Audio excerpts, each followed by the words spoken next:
Welcome to a bonus episode of Never the Same. This podcast is usually about my guests, accomplished people, and how their ideas have changed over time. This time's a little different. You'll hear a keynote address that I delivered at the National Suicide Prevention Conference in Australia. The response to this talk was encouraging, and several people suggested that I share it here. So I'm doing so with permission from Suicide Prevention Australia, who you can learn about in the episode notes.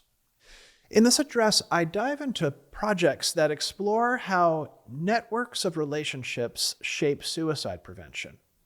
And while the focus is suicide prevention, this network perspective applies broadly to mental health, organizational effectiveness, and community work. And consistent with the theme of this podcast, it reflects how my own thinking has evolved. Once you start seeing networks of relationships, it's hard to unsee them, no matter where you look. Well, I hope this gives some fresh perspectives, and we'll be back next month with our usual interview format. I'm kind of an obsessive person, and when I start learning about something, I just see it everywhere. And that's what networks have been for me for the past probably 8 years. And it's kind of like if anyone ever shows you an optical illusion. Let's make sure I have this. So somebody once showed me that the FedEx sign has an arrow in it. Did you ever know that? Oh, well, now you can't unsee it. It's there. The arrow is there. And my goal is that you would have the same experience of seeing the world through the lens of networks as you continue through your day and in your work. It's not the only lens that you can see things through, but it's the lens that I'm going to put on today and ask you to put on, and I hope that it is a helpful one in your work. But before I get into that, I do want to acknowledge the Whadjuk people of the Noongar Nation and pay my respects to their elders, past and present. I also want to acknowledge, especially at this point in my country's history, I want to take a special moment to acknowledge gratefully the funding from the National Institutes of Health, from the Department of Defense, and from the Air Force. One of the things that has made me proud of my country is a financial commitment to funding science. And it's something I'm very concerned about. So I want to express that gratitude here today. And also acknowledge my relationship with Safe Side Prevention, which I founded to take work that had been developed and tested in a university setting and bring it out to try to make a difference in people's lives. So in suicide prevention, a lot of times we'll talk at high levels of society. There's been a lot of attention in recent years to the social determinants of health, things that are broadly affect people's lives and influence suicide. And there's people talk about community, and then people might even refer to individuals or their biology. But there's something that's sort of in between these, and that is this idea of networks. This is Steve Borgatti said that one of the most potent ideas in the social sciences is the notion that individuals are embedded in thick webs of social relations and interactions. And this refers to, might be in workplaces, families, military and police units that we work with, healthcare teams, neighborhoods, religious congregations. We've also begun work with youth sports leagues. There's so many different places that you form a network.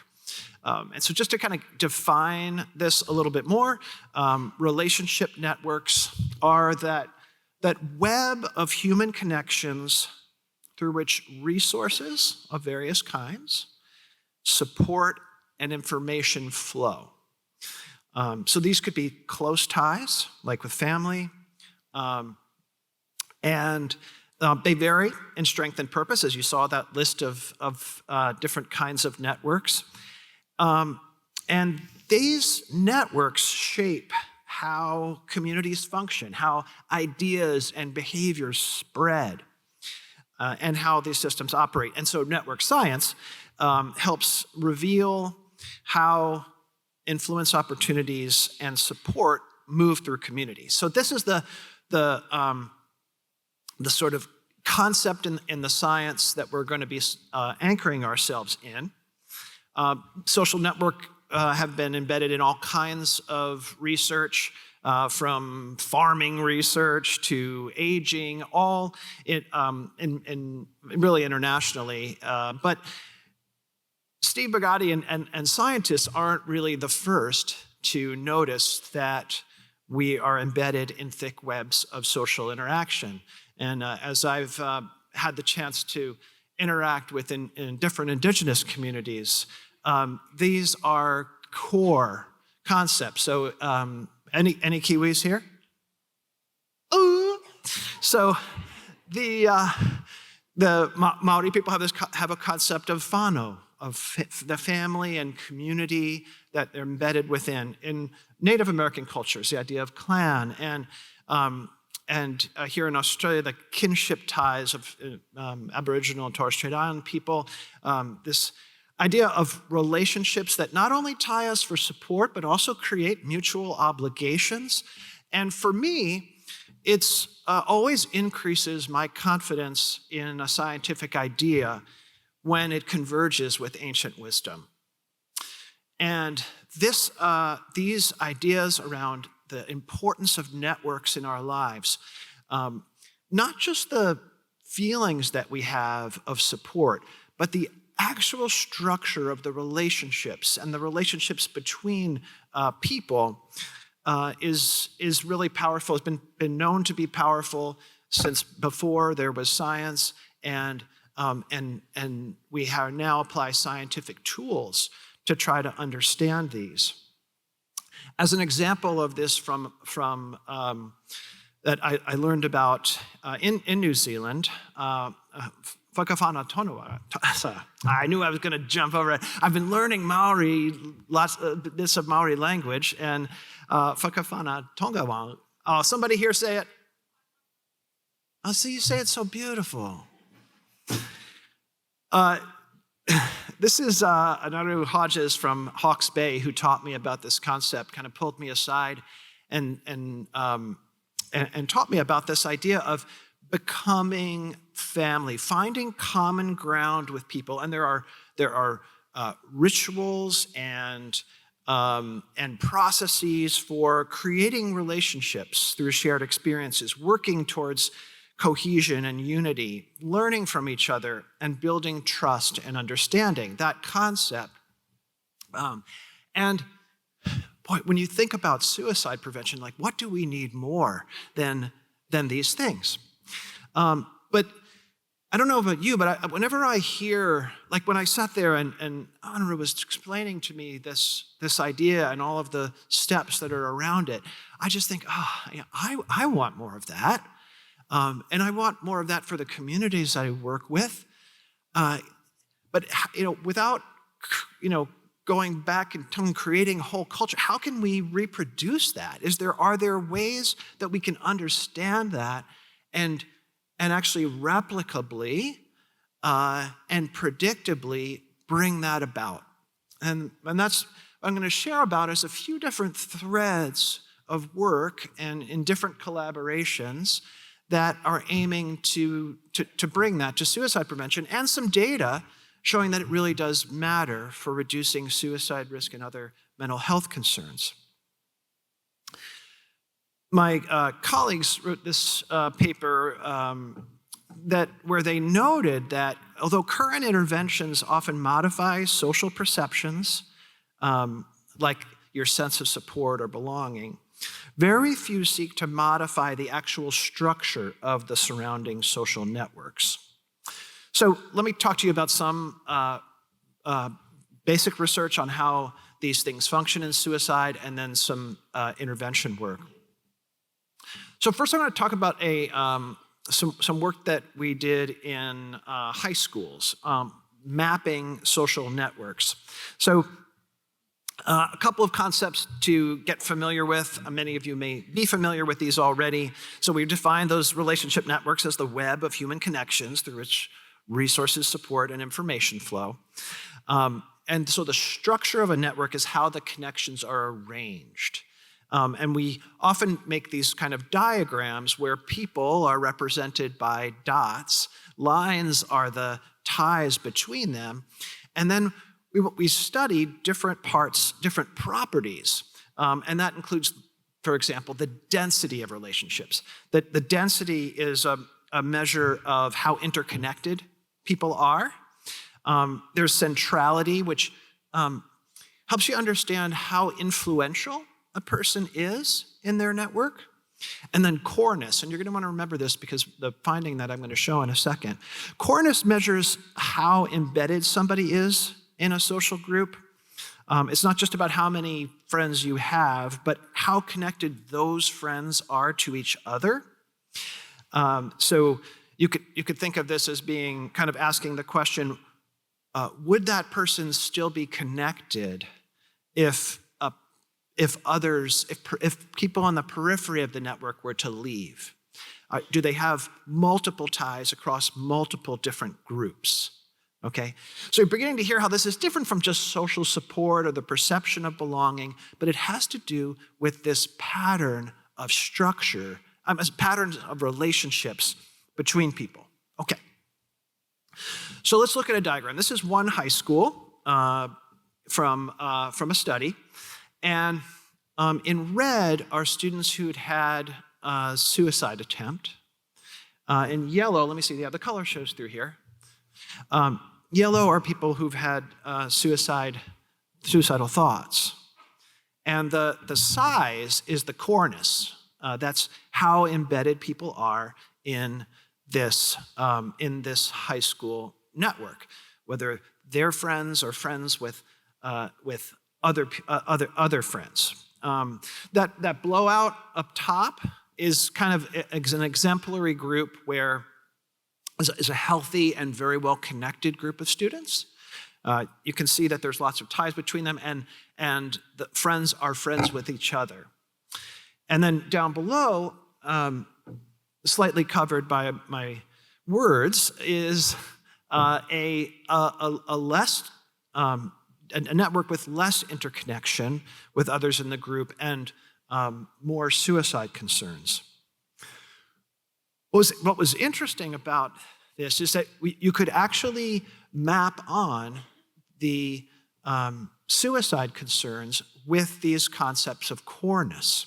But the finding that really opened my eyes, had me put those glasses on of networks when we were doing these analyses, was that there were actually lower suicide rates in schools where more students named the same trusted adults as their friends. Okay, so think about this for a second. So, like, Nils and I are friends. Maybe I look to her as a trusted person. And here, Geraldine also looks to Nils as a trusted person. That would be more protective for each of us than if we just had separate adults, separate people that we trusted. So it's remarkable that it's not just about having support, but it's having support from the same people that your friends have support with that was protective in suicidal behavior. But let's bring this a little closer to home. Let's think about our own lives and professional networks. That's me. And I am at the University of Rochester and have suicide prevention research with a few different groups. My closest colleague and person who has influenced me the most with regard to these concepts as well is Peter Wingman. Talk to him every day. And we have a group of other researchers and staff that I interact with very, very regularly. I also have a project with my colleague Ken Connor, and my very trusted program coordinator is Dave. And a junior faculty member who I mentor and who I care a lot about and I interact with a lot. It's named Anna. And then I have another colleague who's sort of a one step ahead of me in certain career decisions, and then I talk with her a lot. Well, and then at Safe Side Prevention, I have another network. And Anne is the chief operating officer. And then all the other people I think on here are here today. Mel Clark, who's our lived experience family coordinator. Dan Mobbs, director of workforce education. Jamie, Tiana. Christina Mosgraber, my closest lived experience collaborator. Tim, Kim, Bardell, who's here, and Sarah Donovan. Now, this is kind of interesting, but if I kept going like this very much longer, it'd be like, okay, Tony, we get it. But when this starts to get interesting for my life and for my work is when I think about the connections between them, drawing connections between people who have trusted and frequently interactive relationships with each other. So when you look at this, what do you notice? Let me remove myself for a second, and maybe you can see it more clearly. Each of these sort of networks have different amounts of connection between them. And some people there are not connected at all with other people. And this has a very different feel for me in my work. What else do you notice? There really weren't connections between these. I was sort of existing, this diagram will tell you that I was sort of existing in separate spheres of work. My work with Peter was one place, my work at Safe Side, my work with Ken Connor, and then Anna, where these were all a bit kind of unconnected groups. But in 2023, I kind of noticed that and started forming connections between them. Introduced Peter to Anne, two people who I interact with a lot. And I really liked that. And so I started building more connections and started connecting other people with the university more closely together with Safe Side. And then connecting Anna and Sarah was pretty great because they are kind of two birds of a feather who just hadn't flocked together yet. And then my most recent accomplishment was connecting Dave, my program coordinator, who I was a little afraid of sharing, up with the prevention team there. And making these connections has definitely made me happier and has enriched my work. I am seeing connections between things and feeling energized between these things much more. So I'd like you to take a minute and do something similar. On your way in, you received a piece of paper for drawing your own network. So what I'd like you to do is to take and draw circles for up to 7 people that you trust and regularly interact with at work. You may not have 7, different people have different sizes of networks. And then once you've drawn your lines to each of them, draw the connection lines between those people. Only put lines between people who you believe trust each other and regularly interact with. Go ahead and do that, and then I'll give you an next instruction. One thing I see happening is the same thing as when we do this in high school, which is that people are looking over to see if someone put them.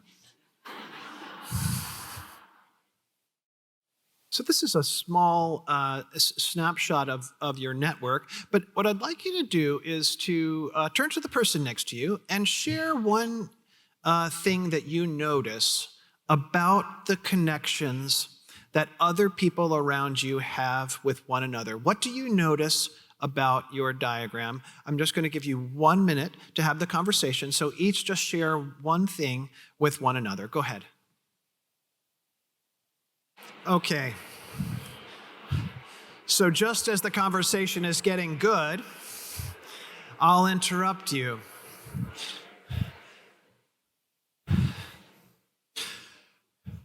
So networks change over time. That's been demonstrated in lots of studies that you can take a snapshot of a network and they change.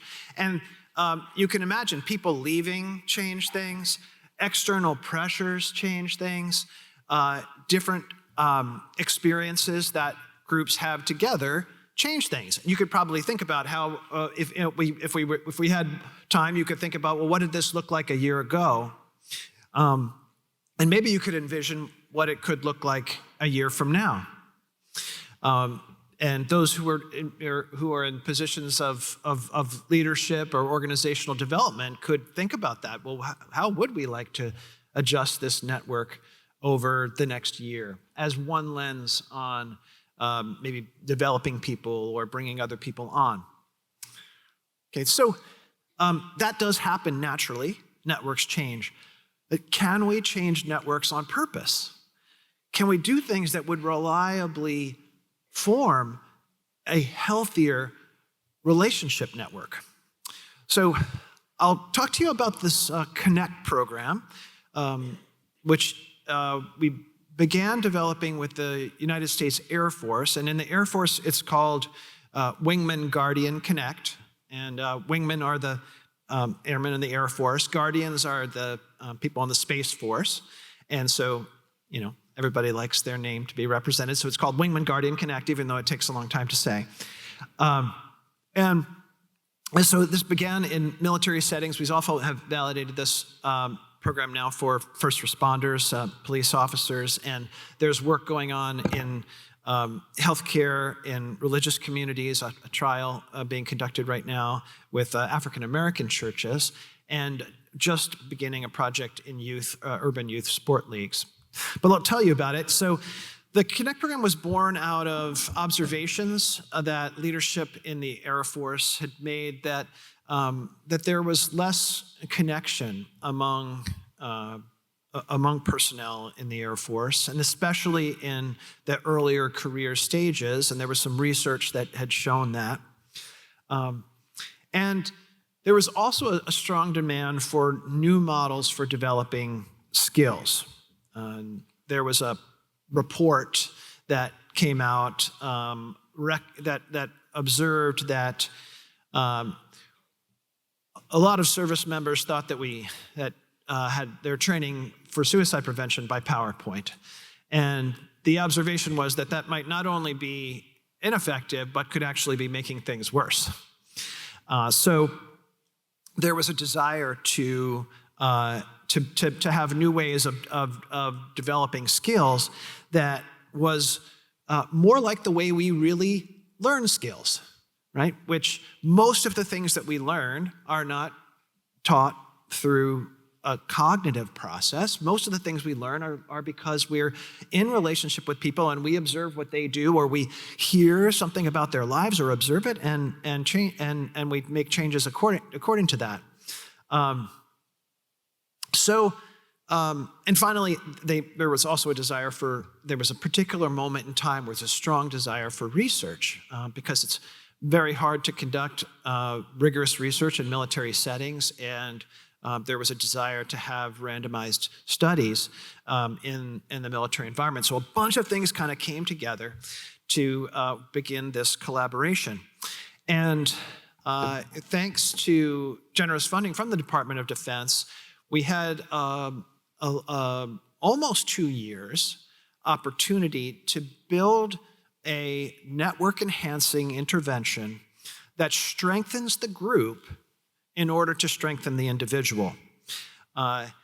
Entirely built around active experiences between people, the peer-to-peer learning, so creating the conditions for people to interact, relate, hear from each other, and learn from each other. The program focuses on these 4 core protective strengths. I'll note that when people come to this program, this is a universal program. People come not for suicide prevention training. In the military setting, as well as many settings, when you say it's time to show up for your suicide prevention training, everybody, sort of the wall goes up. So this is career enhancement training. which is truthful because these are the same strengths that are critical for career success, life success, having healthy relationships, accountability, finding meaning and value in work and life, having informal and formal guidance from other people, and having activities that give you strength and balance your emotions, as well as having balance across these different strengths. This is just to sort of show you that it's a manualized experience. So this is very specifically laid out how people facilitate this, but the feeling is organic. Whakawhanaongatanga, for example, we're trying for that. That came so easy that time. I must be chilling out.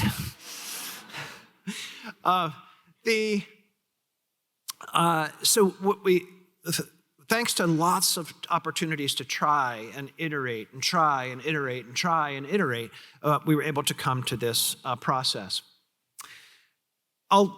In addition to collecting data, which I'll share with you in a second, we also spoke with airmen about their experiences. I'm just going to show you a short clip of some of them speaking about their experiences. I'd say the Wingman Connect training is different in a way because it has a lot more interactivity within it. There's a lot more I put into it, and the more I put into it, the more I'm getting out of it, because I'm really sharing with others and accepting other people's takes as well. And I don't think I've seen that in a lot of other trainings. Other trainings, it seems I just watch it and then I'm supposed to get something out of that, but in the end, I take away nothing. I would tell them to be upfront, be honest with yourself and others, because once you do that, then you really get the outcome of which Wingman Connect is trying to give to you by learning about yourself, giving guidance or getting guidance from other people, finding out the balance that you need within yourself, and then finding that kinship, the friendship you need too. So I would just tell them, like, it's not nothing, no PowerPoint, just take it all in. Something new that I learned during the training was that a lot of people come here with very defined purposes. People are very driven, and they don't just join because they want to join. They join because they have some very solid reasons.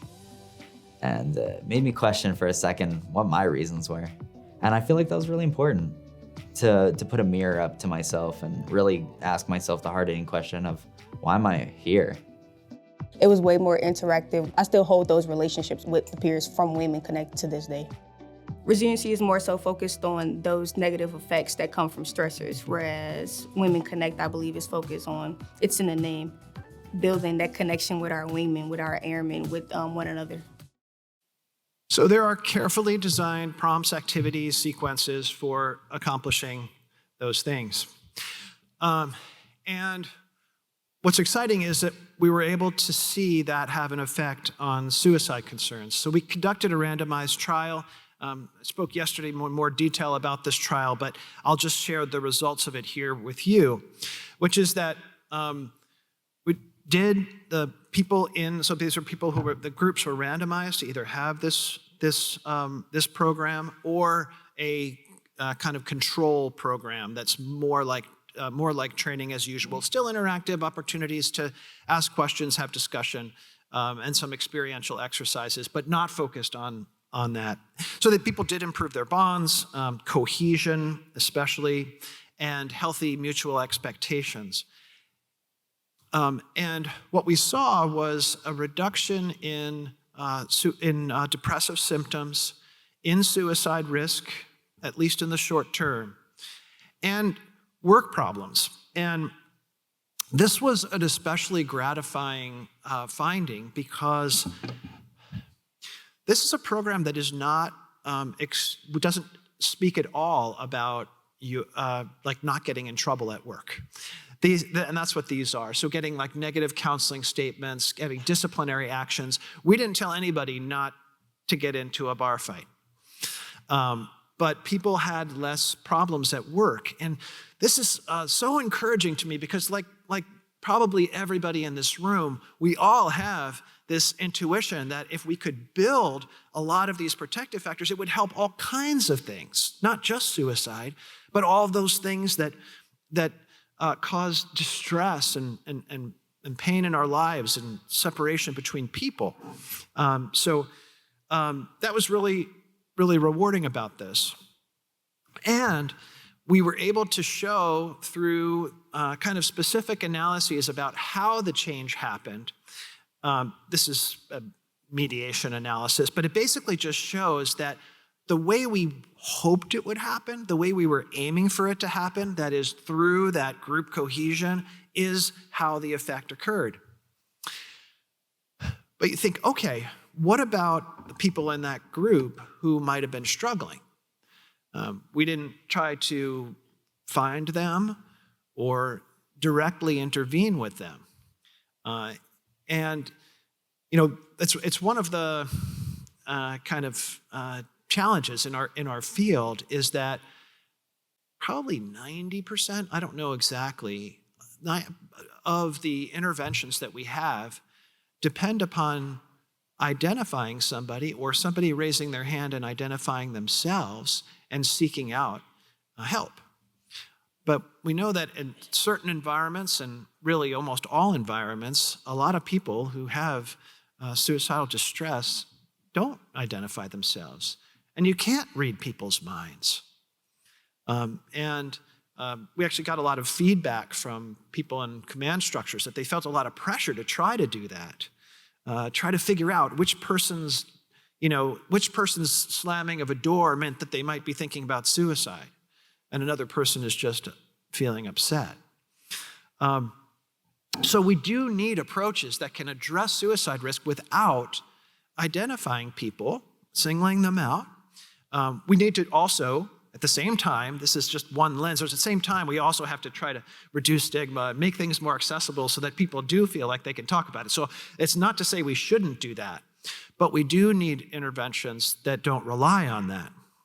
And what we found is that the normal process that happens is that as somebody has suicide concerns, that they become less connected over time. They tend to be, the ties between them and the group tend to trim. What happened is that the people in the, that happened for the people in the control group, but in the Wingman Connect group, the group kept people closer. This program is now the official resilience program of the U.S. Air Force and is now rolling across to every base by 2028. We've also now been validating with civilian law enforcement, and I'm happy to say that that program will now be available to first responders here in Western Australia. This is a group that attended a kind of a listening session about a year ago here, and thanks to funding from the Mental Health Commission, we're calling it Western Australia Workplace Connect, will be available to first responders. Another thread of work, this is about bringing professional networks together. And I want to highlight a collaboration, since working together for tomorrow is our theme, a collaboration with the Illawarra Shoalhaven Suicide Prevention Learning Collaborative in New South Wales, and NADA, the peak body for alcohol and other drugs in New South Wales. There was an observation in the community, strongly led by people with lived experience, that the world of alcohol and other drugs, which I'll refer to as AOD, and mental health, that there were, kind of like what I observed in my work network before, there were not enough ties between them, and that people were getting sort of falling through those cracks, that they felt like, you know, if I have substance use concerns and suicide concerns, it kind of, I'm too risky for one group and too much substance use for the other. So we partnered up because of the approach to education that we have. Because a while back I observed that a lot of suicide prevention education was previously driven by kind of workshops in rooms like this.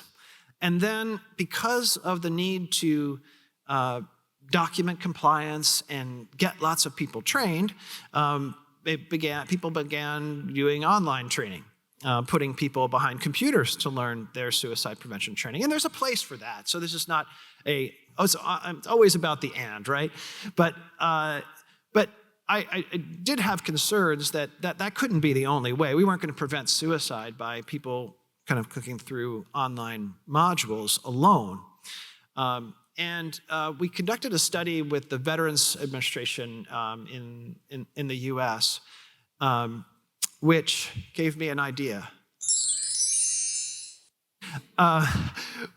We brought groups of substance use counselors together with kind of carefully designed video modules without needing to have a trainer there, and let them talk and interact around those ideas. And it turned out that people learned that way, and we took it from that to this. People individually behind a computer, but still something that could scale, which is kind of online learning that you do as a group together, which can where training can look kind of more like this. Thanks to Kira Thomas in Queensland. But also, if we invite, and the LOR Shoalhaven community had the idea that they could draw ties across different sectors through shared education and create those networks. This consists of some lived experience and clinical teaching, demonstrations, but the core is about the group interacting. People don't need more information, they need more interaction. And a group at the University of Sydney has done some very nice work on how these kinds of experiences build social capital. And you can't give away what you don't have. And we need this in our workplaces to have those kinds of connections and capital that we can then leverage towards the people that we're aiming to serve. So the group came together. On the left, you see Antonio Ravesi, who's representing NADA, and on the right there, you see Joe Riley, the executive director of the LOR Shoalhaven Suicide Prevention Learning Collaborative. And they managed to do this, to bring together diverse participation across the sectors, being inclusive, and through structured interaction, created a new version of the Safe Side Learning Program for AOD. And early results are that people in the AOD sector are feeling more comfortable interacting, and that there have been kind of some lasting relationships built. In the interest of time, I won't show you too much I won't show you anything from this.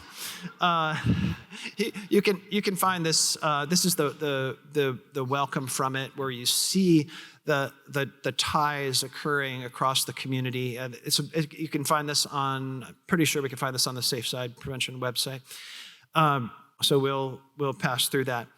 Finally, I'd like to just briefly talk about a network-informed approach to reviewing suicides. It's a totally different area. That's launching next week here in Western Australia. This comes out of an observation and my learning from colleagues in New Zealand, as well as here in Australia. Dr. Kathy Turner and from Queensland has been really influential in this regard. But a lot of times when we review suicides, it's supposed to occur from like an objective review committee who asks, what happened? What policies need to be strengthened? What was the root cause of this suicide? Where we look at the individual and the care they received. And that's the most common way that suicides are reviewed. Except that the person who died was actually surrounded by a network of people during their lives who were often not involved at all in reviewing and figuring out what the response will be to the suicide, which to me is really, really sad. And it can often feel very alienating for family members. Staff can feel blamed or isolated or burnt out. Some of you may have experienced that if you work in a clinical setting. It was an experience like that actually brought me to suicide prevention. And so we're going to be working together with organizations to see how can we, in the process, that painful process after a suicide, how can we involve people who mattered in the person's life and network in the review and response. This is, as I said, influenced by work in restorative just and learning culture, but my colleague Kathy Turner, and as well as Joe Welling in New Zealand, who has brought ideas about restorative approaches, again, drawing on First Nations wisdom in healthcare. But I think it's the involvement of people, and what this bit of research is beginning to show is that if we take these approaches, we can include and involve the impacted parties more in these kind of processes that get sort of separated out from people's real network. And in the first phase of people who kind of participated, these were some of the people from some of the organizations from Western Australia. A subset of these will be meeting next week to begin learning and working together in a collaborative way to see what each organization needs to sort of take steps forward towards greater connectedness, even in the suicide review process. So I've given a kind of a wide range of different threads that all have to do with putting on that lens of network science, of understanding that web of human connections and the structure of them, and ways that we can, through action, actually build stronger, more protective relationship networks. And so my challenge to you is that as you go out after this session and for the rest of the conference, that maybe you want to put on those lenses. I thank my robot for making this for me. Put on that lens and maybe think about, even today, is there two colleagues who are not connected in your network who you can connect? And I think that's one way that we can advance the vision of this conference, and I know the vision that Suicide Prevention Australia and all of us share to build connections that will matter for tomorrow. So thank you very much.